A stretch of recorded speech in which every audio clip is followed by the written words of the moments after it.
Hello, this is Allegedly Nerdy, and today I'm going to be talking about this, which is my paint scheme for the Arcana Pattern Sentinel, not Sentinel, Chimera, but just, any armor that I'm going to be using.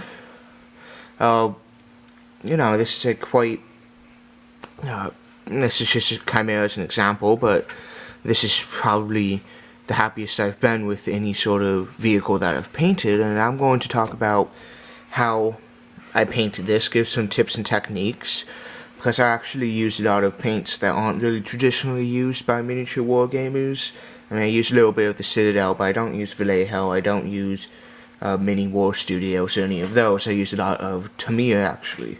So I think it gives a very good result. Some people might not be as familiar with it, so I'm going to cover that. First of all, I'm just going to show off this a bit. Just a quick turn around. You can see all the camo detail and such. Some closer up detail.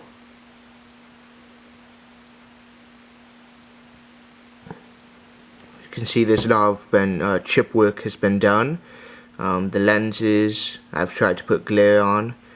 All of the rivets have been picked out with an oil paint that I'll show you that's designed to look greasy, especially these rivets down here. I've also done all of the panel lines in Nuln Oil. All of the track has also been picked out with that greasy oil. Even back here, I've tried to put the glare on there. Even that tiny lens there, I've picked out a little bit of glare.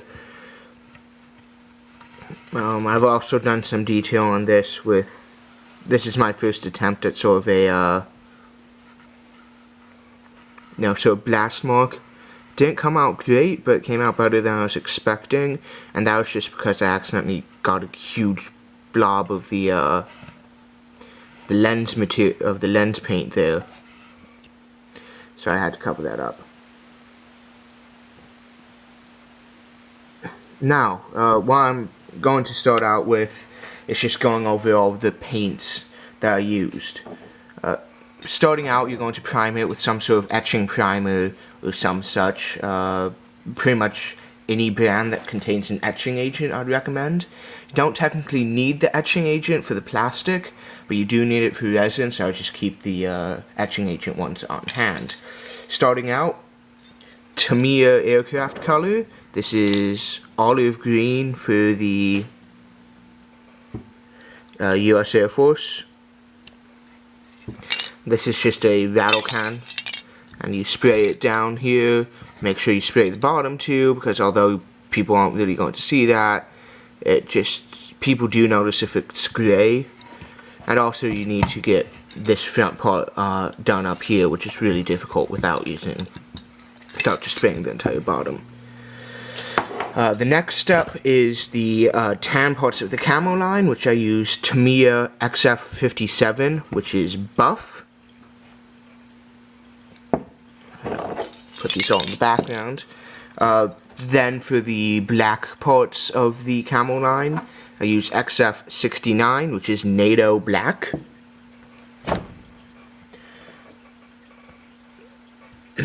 Then I use for the whoa, there's a cut there because I'm a gibbon and didn't grab all of the paints I needed. Just back into it, for the tracks, I use Tamiya X10, which is gunmetal. For the weapons, I use Leadbelcher, which is pretty much the same as the gunmetal, but it goes on a lot cleaner to more intricate parts, in my opinion. For the bearings around the firing points, Citadel layer Doombull brown. For the lenses, Tamiya XF2 flat white and XF18 medium blue. For the more silver part of the blast mark, And for some of the chipping, I use the Citadel layer of Runefang steel. And then I used Citadel Nuln Oil, as well as Model Master Enamel Stain oil and grease. Which, Model Master, I'm not sure if they still make paints, but also AK Interactive stuff works really well. Also, just the generic things you need. You need the Tamiya X20A acrylic thinner. You're going to need a palette. Most people of you will have this, but you do not want to use a wet palette because Tamiya paints just go really nasty with wet palettes. You want to use an actual palette that you mix. You're going to want to get some pipettes and some toothpicks for mixing and moving paint around. And I'll see you in the next part after the example vehicle has been primed. Alright, so getting started on painting. I accidentally recorded, I did all of the base camouflage striping and didn't record that. But basically all it is you take the buff color and I'll mix it in the process, which you will see shortly, and then paint. Once you mix it right, it's pretty much painting the same as the Citadel paint that you've watered down. So now then, we're going to do the camouflage lines, which for that I personally like a 3-0 brush, which I seem to have misplaced. There it is. Now that's 1. There we go. 3-0.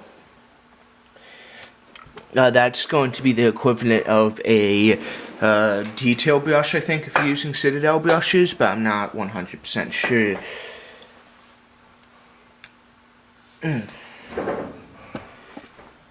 Now then, you take your delicious looking palette. Mine, since it's been used a while, has some inconsistencies. And you get a toothpick, which you use as a stir. And I just knocked the camera. So what you do is I'll just center this in frame. So you take your, let's see, this is going to be NATO black because it's the next part of the camo. So that's your NATO black. Shake that up real good.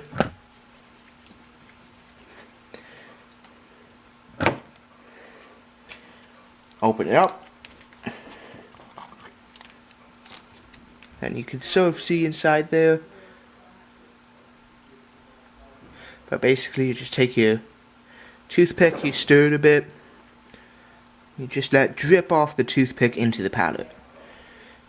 And I'll zoom in on that to give you a bit more of an idea of what exactly it is.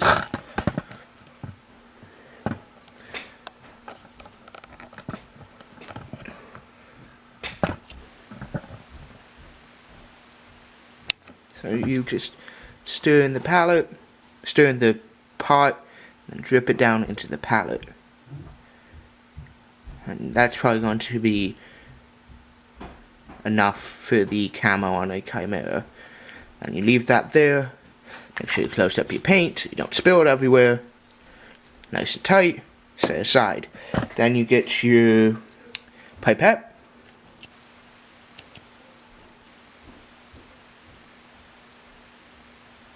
Which that's what you're going to do with it is take your X20A thinner.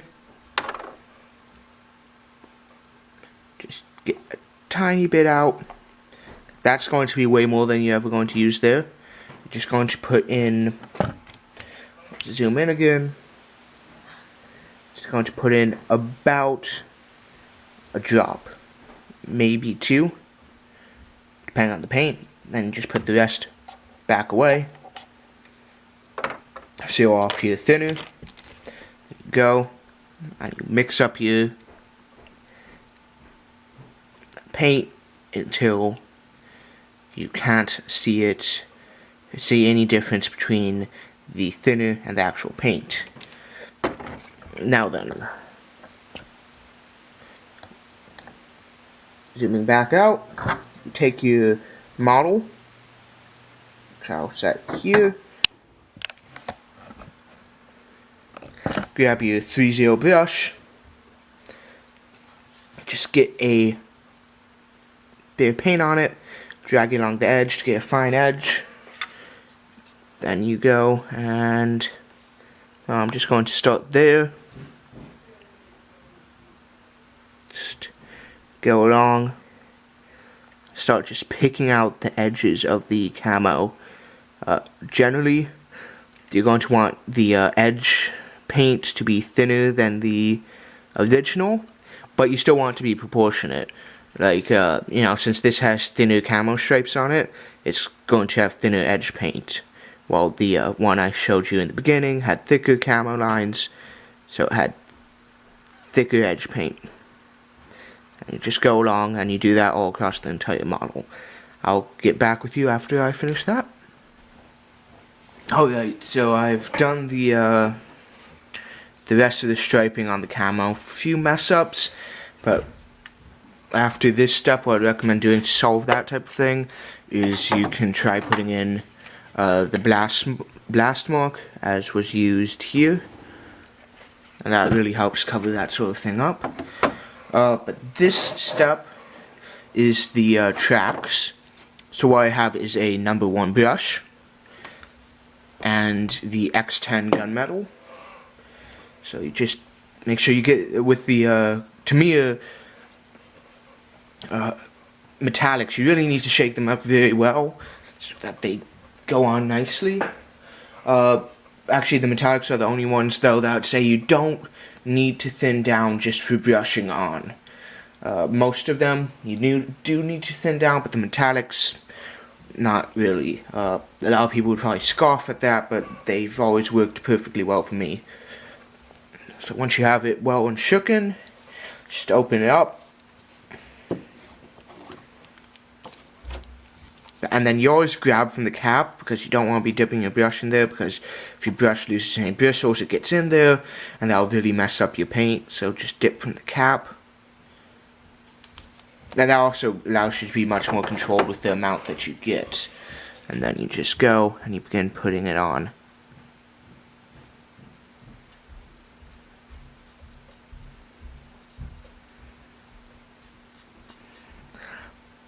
And it's really sort of a back and forth motion. And a little bit of dabbling to get in between the track links. I'll zoom in so you can see that better.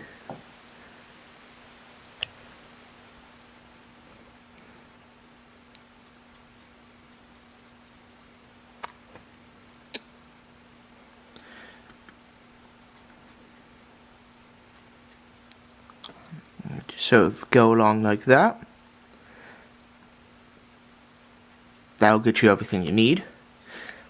And I'll be back after I finish this up.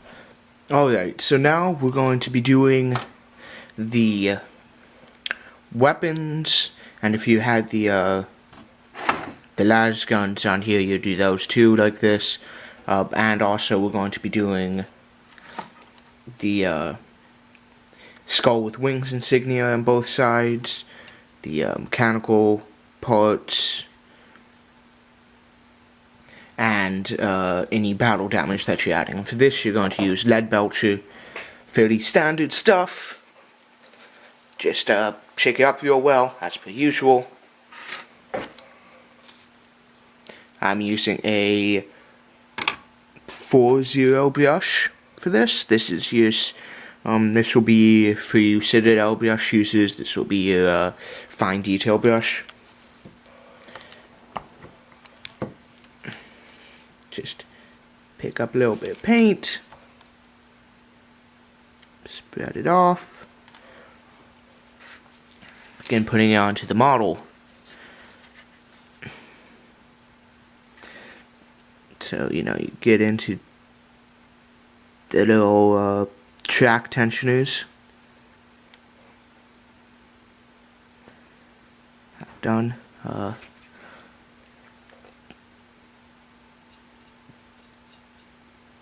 These mechanical parts of the rear hatch.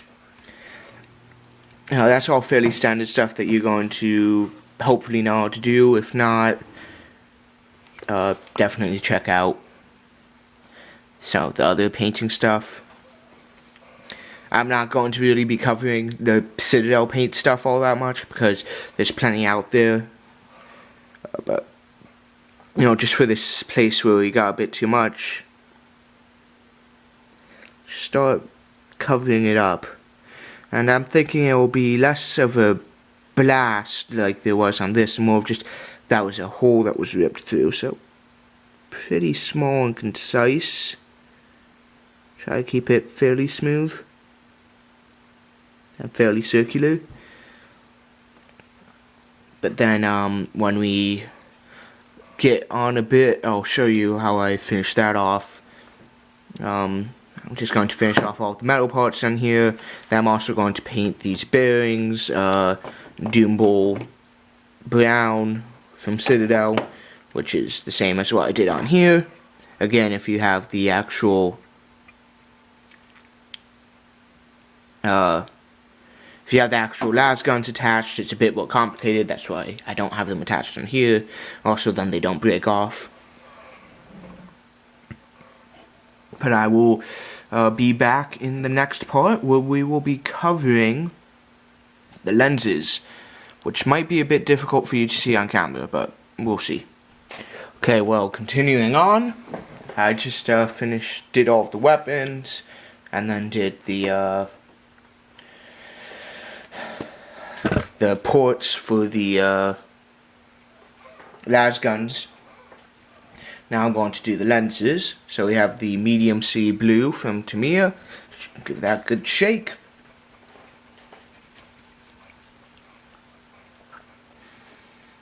Should probably be good. Just open it up. Take your stir it up as per usual.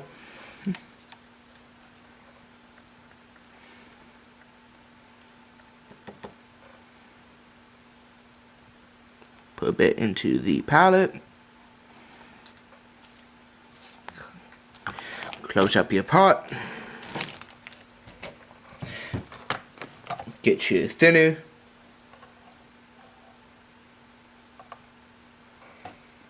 Probably just two drops because the blue tends to be a little bit thicker.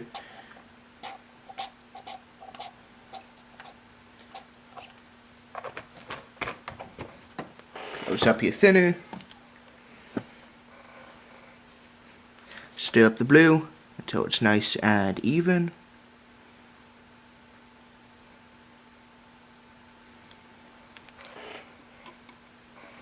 Get out the 4-0 brush, which I'm just going to make sure it's dry. I'll pick up a bit of that. And then we'll start out on this main scope here. Brush it on. So it's all good.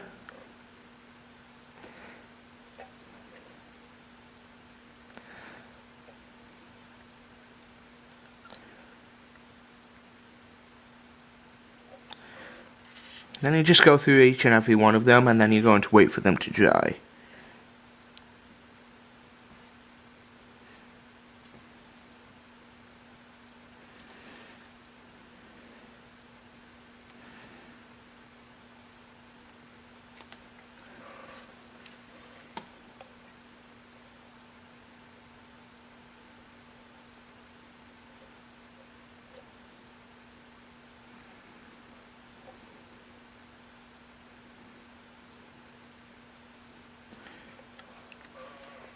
And I'll be back once those are dry.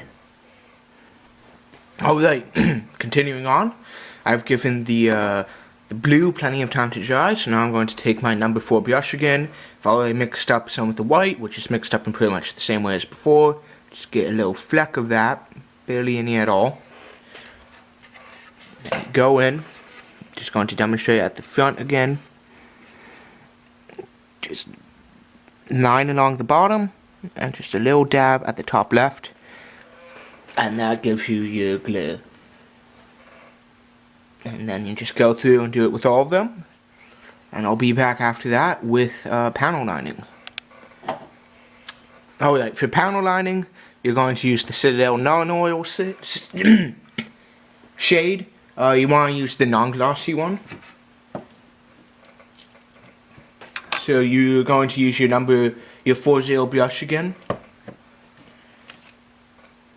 Take it, dip it directly into the pot. With the shades, you really don't use the little lip that you have inside the pot that you use with most of your Citadel paints. And then you just go in and you have, let's say, the panel around this box here. Go in and run down that.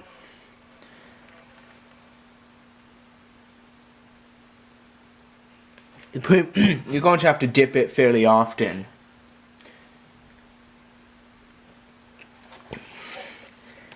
But it does look pretty good once done.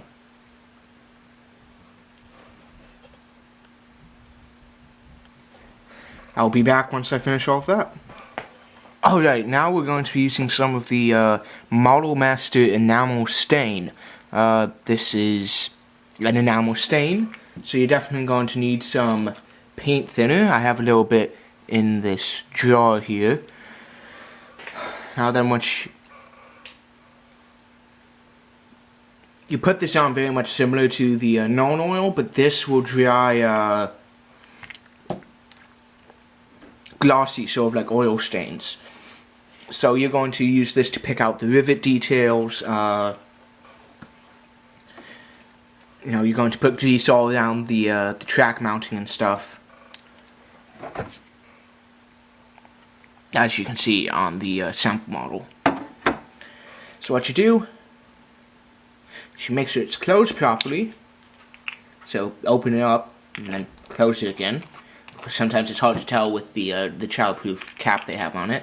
Shake it up. It has a little ball inside of it, so you'll hear it clicking, as you can hear now.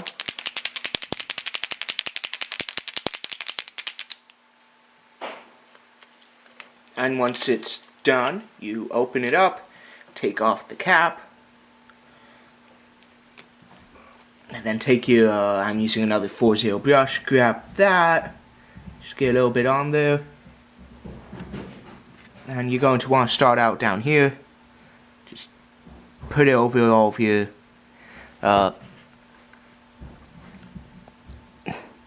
track bearings.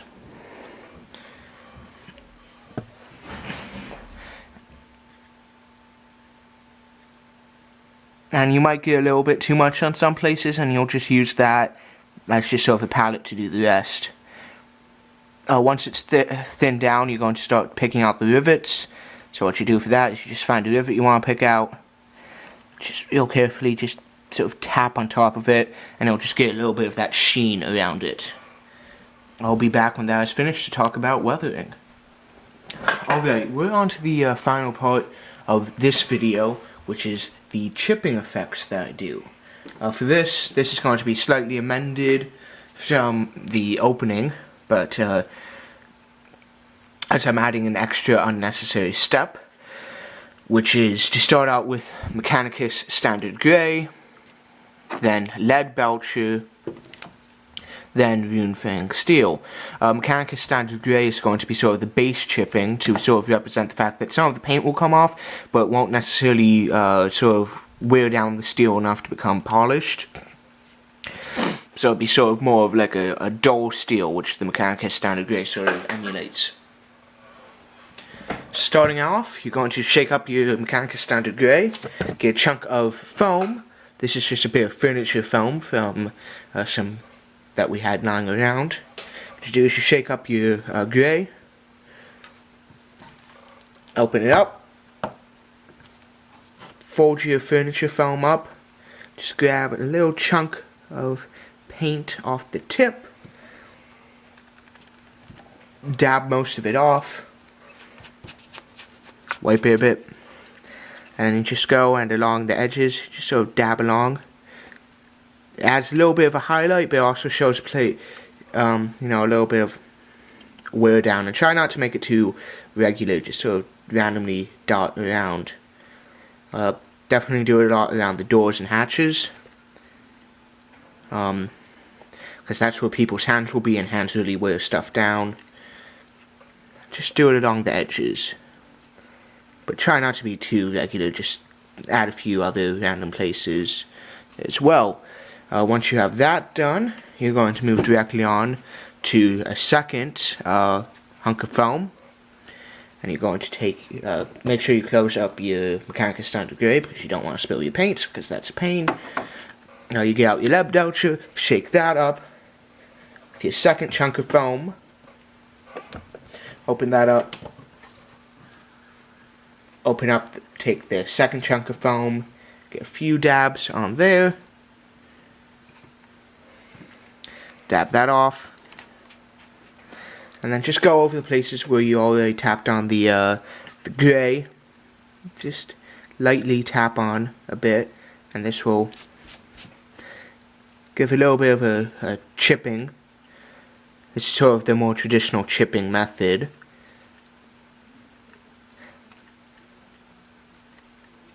But, you know, it just adds a bit of character.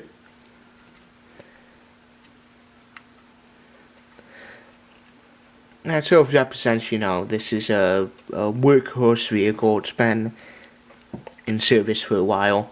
And don't be afraid to dab around with this places that you didn't dab around with the Mechanicus standard grey. Because there's always going to be those small flecks. It's just those big areas of chipping. You're also going to get some of the bare steel exposed that hasn't exactly been polished. So you see up your Leadbelcher, then you get out your Runefang steel, and this is just a little tiny amount. I'm talking, you know, probably just going to get the tiniest little corner of the paint on. Just a tiny amount. This is almost going to be sort of a dry brush. I'm going to wipe most of it off and just go over the areas where you already put on a little bit of Leadbelcher and just tap very lightly, just to really sort of bring out the edge.